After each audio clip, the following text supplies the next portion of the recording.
In our devotion this morning, there was this boasting of Paul in his struggles.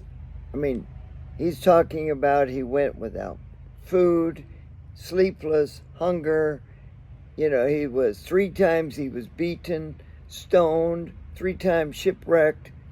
I mean, really, Paul had a pretty rough life. And yet, in Colossians 1:24, he says, I rejoice in my suffering. That's pretty hard to rejoice in suffering. It's pretty hard.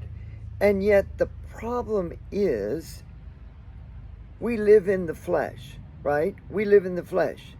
And yet we think that living in the flesh is living for God.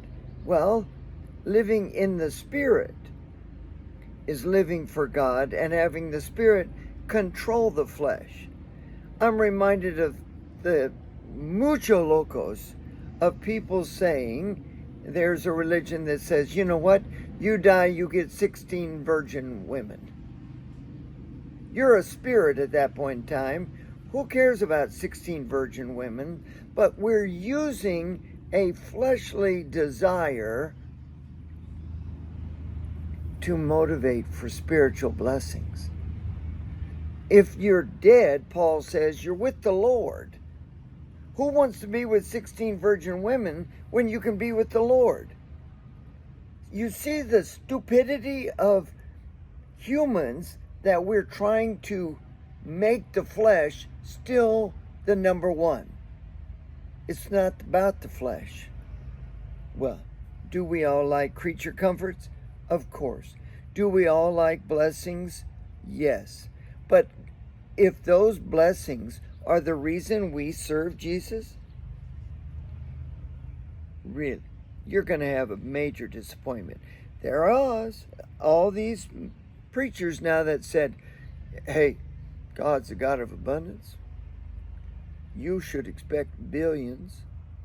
And furthermore, you should have 20 servants. I don't know about how those servants are going to love Jesus, but you should have 20 servants, and you should have all this wealth, maybe even a couple homes, maybe even more. And you see how they're using the world, the flesh, to coax you into serving Jesus. Jesus is spirit and is truth. Yes, he can take the form, and he did take the form of a human. But in that form, his flesh was pretty beat up. In fact, it was crucified. Mm-hmm. But he came back in spirit.